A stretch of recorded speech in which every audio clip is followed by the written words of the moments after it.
She stood up and said her mom was in Congress, and the teacher laughed disdainfully. But when that classroom door swung open 2 days later, everything changed. What followed wasn't just a moment of redemption, it was a quiet, powerful reckoning. In a world that often silences our children's truths, one young girl holds the line until the truth walks in wearing heels and a congressional pin. This story isn't just about a child, a teacher, or a politician. It's about what happens when dignity is dismissed and justice shows up uninvited. If you've ever watched someone you love be underestimated, this one's going to hit home. Tap like if you believe the truth still matters. And subscribe now, because this channel brings you the stories they don't want you to hear. And by the end of this one, I promise, you'll never forget the name Amara Blake, Jasmine Crockett's little but not ordinary daughter. The day Amara Blake raised her hand in room 213 was like any other, on the surface. The flickering fluorescent lights, the smell of dry erase markers, the slow tick of the classroom clock, always 3 minutes behind, the worn-out posters of historical figures that had faded into the background like wallpaper. But for Amara, that day would become a fracture line in her memory, everything before and everything after. She was 12, smart in the way that made people either proud or suspicious, with her mother's calm eyes and her grandmother's iron spine, even if she didn't fully know it yet. When Mr. Penley, the civics teacher with a grin just a little too smug and sleeves rolled too precisely, asked the class to name a government official they admired, Amara felt her hand go up almost involuntarily. She didn't look around. She didn't think twice. Someone real, he'd said as if expecting amusement. Could be the mayor, the governor, even the president. Surprise me. So Amara did. My mom, she said, sitting straighter. Her name is Jasmine Crockett. She's in Congress. Silence. The kind of silence that doesn't fill a room but vacuums it. Eyes turned, some wide, some narrowing, some disbelieving. And then the sound Amara would replay in her mind for weeks after, a chuckle. Not from a classmate, but from Mr. Penley himself. Dry, short, sharp, dismissive. He didn't correct her, didn't ask follow-up questions. He simply smirked, turned to the whiteboard, and wrote in block letters, "Fictional characters." Amara sat frozen. Her lips parted slightly as if to protest, but nothing came out. Her best friend Elise, who sat 2 seats away, stared at the board, then at Amara, and looked away. The moment moved on, but Amara didn't. Her hand slowly slid back down to her lap, where it stayed for the rest of the class. Her cheeks burned, not with embarrassment, not yet. It was something deeper, a shame that didn't belong to her, but somehow landed there anyway. As the class carried on, students naming names like DeSantis, AOC, and even Obama, Amara felt herself shrinking. She stopped listening. Her thoughts began to drift. To her room at home, where a photo of her mom hung on the corkboard above her desk, arm raised on the Capitol steps, smile bold, radiant. A real woman, doing real work, making real laws. A woman who had once been a public defender in Dallas, who knew what it meant to fight for people who had nothing. A woman who made pancakes every Sunday and flew home from D.C. just to see her daughter win second place in a science fair. But in that classroom, none of that mattered. When the bell rang, Amara didn't bolt like the others. She moved slow, careful, trying to disappear. Mr. Penley didn't look at her, didn't apologize, didn't even acknowledge what he'd done. She walked the hallway like a ghost, shoulders tight, hoodie up, backpack slung heavy on one side.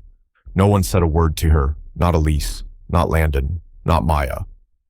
Her truth had been erased, and with it, her presence. At lunch, she sat at the edge of the table, picking at soggy fries and listening to the other kids talk about TikTok trends and whose sneakers were real versus knockoffs. Amara smiled when someone looked at her, but it was a practiced smile, the kind you wear like a mask, just enough to blend in but not enough to be seen.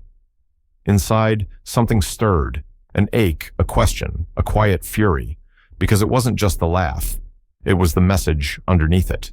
That her truth didn't count, that someone like her couldn't possibly have a mother in Congress, that her voice didn't belong. That night, the silence followed her home. Jasmine Crockett pulled up in their black Toyota, windows down, still wearing her Friday casual, tailored blazer over jeans, gold hoops glinting under the streetlight.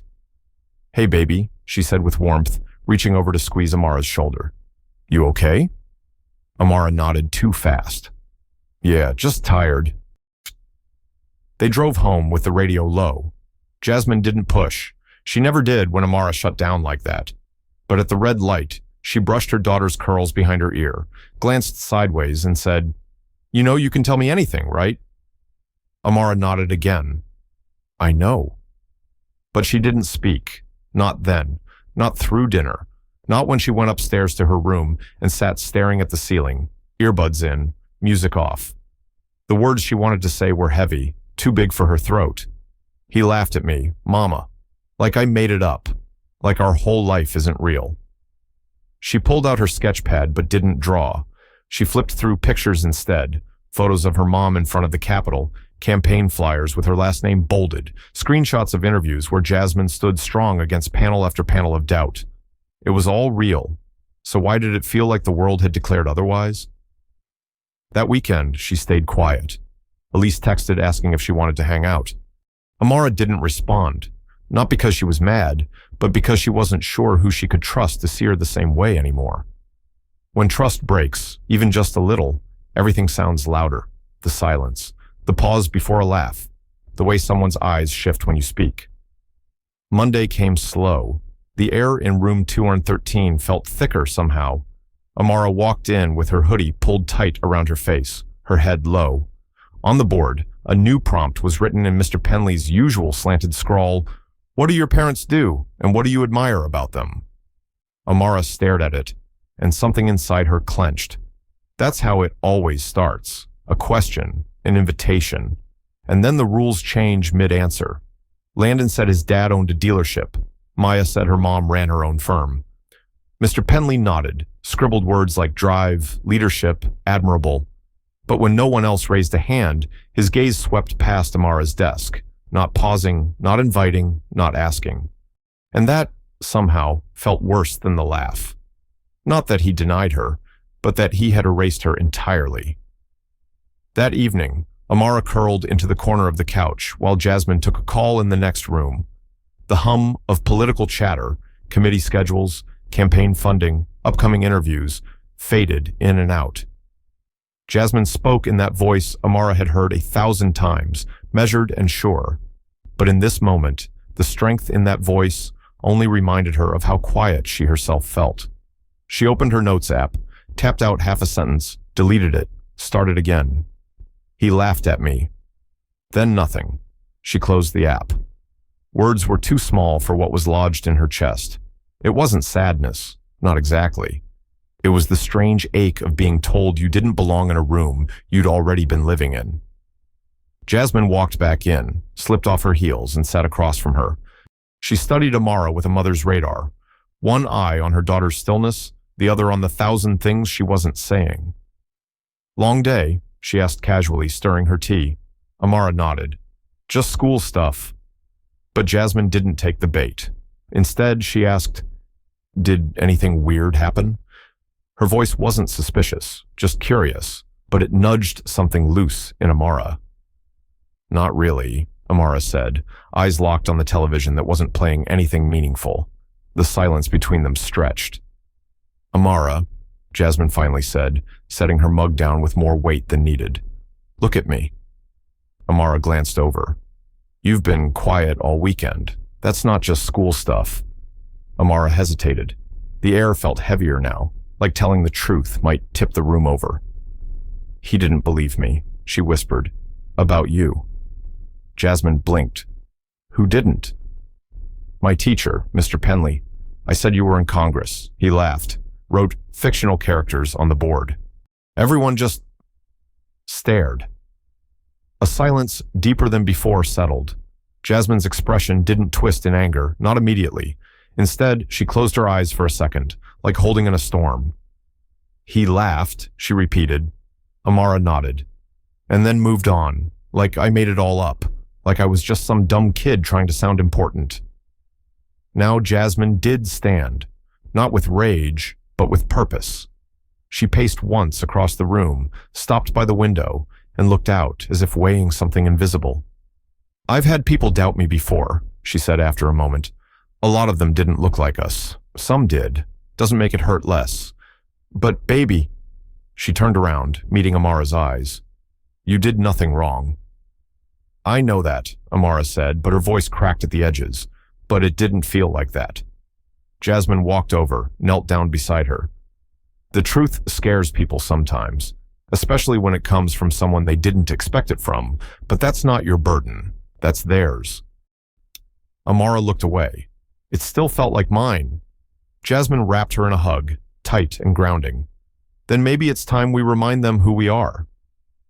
That night, Amara couldn't sleep. She kept thinking about what Jasmine said. Remind them. But how? How do you undo silence without making noise so loud they tell you to sit down again? The next morning, Jasmine packed a few files into her work bag, dressed in one of her signature blazers, and just before heading out, she turned to Amara, who stood near the front door with her backpack on. "Want me to come in Friday for that career speaker thing you mentioned last week?" Amara paused. "They haven't announced who it is yet." Jasmine smiled. "Then maybe I'll volunteer." At school, nothing had changed. Mr. Penley still wrote on the board like it was scripture. He still called on students with the same selective enthusiasm. But Amara noticed the shifts, the way her classmates avoided eye contact, the way Elise sat further away at lunch. Isolation doesn't always feel like cruelty. Sometimes it just feels like empty space where connection used to be. On Thursday, the principal's voice echoed over the intercom. "Tomorrow, we welcome a special guest as part of our community government speaker series. All students are expected in the auditorium during fourth period." Amara didn't react. Not outwardly, but something stirred in her. That night at dinner, Jasmine looked across the table. "I'll be at school tomorrow." Amara said nothing, just nodded, but in her chest, something pulsed. Nervousness, yes, but also hope. Friday came with gray skies and restless energy. Amara walked the halls like they were charged with static. In homeroom, whispers flew about who the speaker might be. No one guessed. Fourth period arrived. Classes were ushered into the auditorium. The stage stood bare save for a podium. Teachers settled students. Mr. Penley stood at the end of Amara's row, arms crossed, eyes ahead.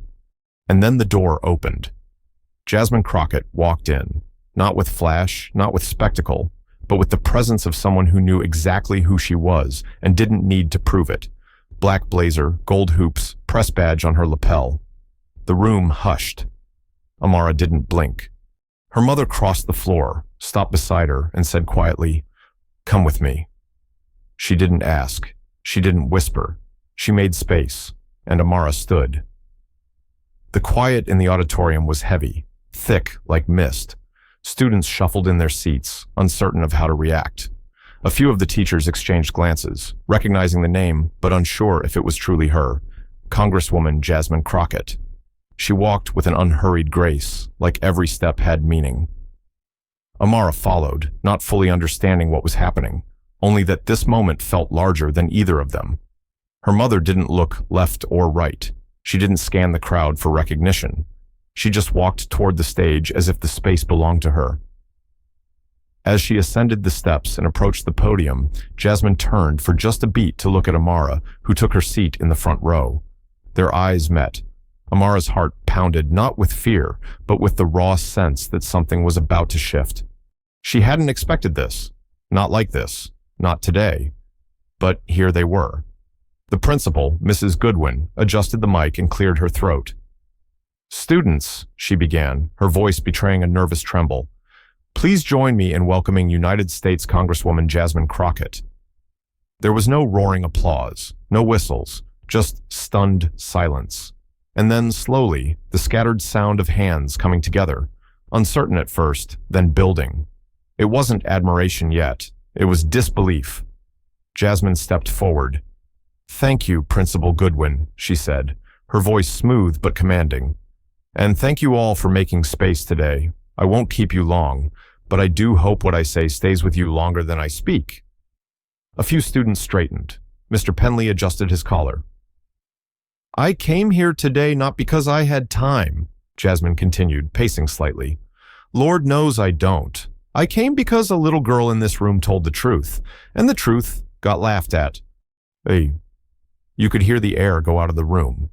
She stood up, Jasmine said, and she said her mom was in Congress, and someone, an adult, someone trusted, chose to dismiss her, not because the facts weren't true, but because they didn't fit the assumptions.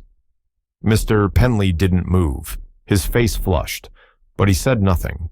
Jasmine's voice softened, but the words grew sharper. Power doesn't always come with a title, and truth doesn't need permission, but respect should be a given. Students shifted in their seats. Some nodded. Others sat still, wide-eyed. I've sat in rooms where they told me I didn't belong, she continued. I've argued law before men who called me young lady, as if that stripped me of my credentials. I've walked through doors that weren't held open, and held them open anyway for the next girl behind me. A murmur swept through the auditorium. Amara felt her throat tighten. And this young woman right here, Jasmine pointed gently toward her daughter, she spoke her truth, and that truth was met with a laugh. Let me tell you something. Laughter can be a weapon. So can silence. So can doubt. A few students glanced toward Mr. Penley. But we teach young people to speak up. We tell them to be proud. We tell them to honor their families. And when they do, they should be met with affirmation, not erasure. Now the applause came, not explosive, but real. Students clapping, not just for the woman on the stage, but for the truth in the air. Jasmine paused. Her eyes found Mr. Penley. I'm not here to embarrass anyone, she said plainly. I'm here to educate. I'm here to remind. Because if our children speak boldly and we fail to listen, then what are we teaching them? She turned back to the crowd. To every student who's ever been doubted, you don't need to be louder to be heard. You need to be clear. You need to stand tall. And when someone tries to erase your truth, draw it back bolder. A student from the back shouted, "Yes, ma'am." Laughter bubbled, not cruel but warm, real. And to the adults, Jasmine added, remember, one laugh can echo longer than you think, but so can one apology. She stepped back from the podium. She didn't need to say more. The silence she left behind was fuller than the words that had filled it. Amara stood with the rest of the room as the applause rose. She didn't cry. She didn't cheer. She just stood, centered, seen. And as Jasmine walked down the steps, she stopped again beside her daughter, reached out, took her hand, and together, they walked out. Back in the hallway, teachers whispered, students buzzed, but Amara didn't need to explain anymore. Not who her mother was, not who she was, because now everyone knew. The rest of the day moved in slow motion. The usual hum of middle school chaos was still there, lockers slamming, sneakers squeaking down the hallway, cafeteria trays clattering, but something had changed in the air. Amara walked with her shoulders a little straighter, her chin a little higher, not out of arrogance, out of clarity. Because truth, when finally seen, doesn't puff up the heart, it steadies it. Elise caught up to her between periods and opened her mouth as if to say something, but no words came out. Instead, she just gave Amara a small nod, a real one, the kind that says, I see you now. Mr. Penley didn't mention the assembly, not during the next class, not at dismissal. He stood a little stiffer, called roll a little quieter, but he didn't avoid her eyes, not completely. That somehow meant more than if he had said something performative. It wasn't until the next morning that it happened. At the end of second period, he asked Amara to stay after class. The other students filed out, glancing back like they were expecting a confrontation, a scolding, a showdown, but there was none. Mr. Penley stood at the front of the room, his fingers pressed flat against the edge of the desk. Amara, he said, his voice low and level. I owe you an apology. She didn't reply. She didn't rush to make it easier for him. He took a breath. Last week, when you said your mother was in Congress, I didn't believe you. That was wrong. I made an assumption I shouldn't have made. Still, she said nothing, just met his eyes. Calm, quiet. It wasn't just disrespectful, he continued. It was dismissive of you, of your family, of what you've achieved just by being who you are. I'm sorry. A long pause followed. Then Amara nodded. Once, small, steady. That's enough, she said. And it was. Not because it erased what happened, but because it made him sit in it, even for a moment. Sometimes justice doesn't come with confetti. It comes with acknowledgement. Later that day, Amara sat at lunch in her usual spot. This time, Elise slid in beside her without hesitation. Your mom was amazing, she whispered. Amara gave a small smile. She usually is. Elise looked at her more carefully. Why didn't you say something earlier? About what happened? Yeah, Amara shrugged. Would you have believed me? Elise didn't answer, but the silence said enough. That night, at home, Jasmine was back to sorting emails at the kitchen counter, campaign calls humming through the speakerphone. But when Amara walked in, she paused, set down her phone, and smiled. Today better? Amara nodded. Mr. Penley apologized. Jasmine raised an eyebrow. Really? Yeah, and I told him that was enough. Jasmine exhaled, the kind of breath that lets something heavy go. Good, I'm proud of you. Amara stepped closer. Thanks for showing up. You didn't think I would? I didn't want to ask, but I needed you there. Bishio, Jasmine reached over and brushed a curl from Amara's cheek. Baby, I'll always walk into a room for you. And in that moment, the storm inside Amara broke. Not in tears, not in words, but in relief. In the kind of peace that comes when you stop holding your breath. Because the world may not always listen the first time, but sometimes they do eventually hear. And when they do, the quiet that follows isn't silence, it's freedom. Years later, Amara would look back on that week, not with bitterness, but with clarity. She wouldn't remember every word her mother spoke at that assembly. She wouldn't remember what she wore, or even what day of the week it was. What stayed with her was the moment the auditorium went still, the way the air shifted, the way the truth landed like thunder, wrapped in silk, and the way, for the first time, she felt like the world didn't just see her mother. They saw her too. High school brought its own challenges, new teachers, new assumptions, new versions of the same old doubts.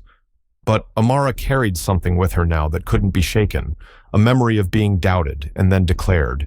She didn't always raise her hand first, but when she did, she raised it with intention, not to prove something, to own it. She spoke at her graduation, delivered a speech about listening, to the unheard, to the soft voices, to the kids who speak truths in rooms not ready to hear them.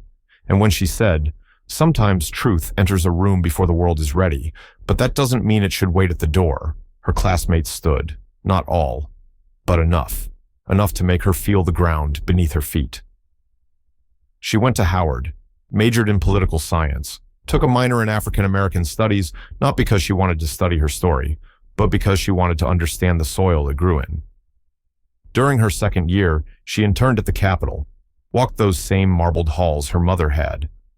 When she passed the portrait gallery of historic lawmakers, she imagined one day walking by and seeing her mother's face on the wall, not because someone gave her permission, but because history eventually catches up to the truth. One afternoon, while organizing a youth roundtable, she met a 7th grader named Layla. Layla was quiet, wore oversized glasses, carried a notebook covered in quotes. During the discussion, someone asked who they admired most in government. Hands flew up with the usual names: Obama, Kennedy, the latest rising stars. But Layla waited, then raised her hand. My sister, she's a public defender. The moderator smiled politely. That's sweet, but we meant someone in office. Layla's lips parted, and Amara saw it, saw that flicker of doubt, the internal retreat. She stepped in. Your sister counts, Amara said, clear, public, undeniable. Layla blinked up at her, then smiled, and the conversation moved on, but something in the air had shifted again. Because the next time Layla spoke, her voice was louder. That night, Amara sat at her desk, flipping through her old journals. One entry, dated 5 years prior, read, He laughed at me. Not because it wasn't true, but because he couldn't imagine it was. She hadn't written more, but now she did. And then she walked in. And suddenly, imagination wasn't necessary, just eyes open enough to see. Amara would go on to lead youth civic programs. She'd write editorials about educational bias. She'd speak at conferences about listening to students of color, not with tolerance, but with belief. And one day, she'd walk into a classroom of her own. This time, not as a student. She'd walk in as a guest speaker. The desks would be smaller than she remembered. The air would smell of pencil shavings and hallway disinfectant. The kids would be loud, distracted, skeptical, and she would smile, because once upon a time, she sat in one of those chairs. And once upon a time, someone didn't believe her. But someone else did, and that belief turned into something unshakable. She'd tell the story, not with bitterness, but with grace, about how one laugh almost made her doubt her place in the world, about how one presence restored it, and she'd end not with a call to believe in her, but with a call to believe in each other. Because truth doesn't need applause, it doesn't need validation, it just needs to be spoken, and when spoken in love, with courage, it echoes into classrooms, into courtrooms, into hearts. So, if you're watching this now, ask yourself, who in your life needs to be believed today? Who needs you to walk into a room for them? And when the moment comes, will you? If this story stirred something in you, take a moment to reflect. Share it with someone who might need reminding that the truth is never too small to be seen. And if you haven't yet, subscribe. Because here we don't just tell stories, we walk into the rooms they try to keep us out of, and we say, we belong.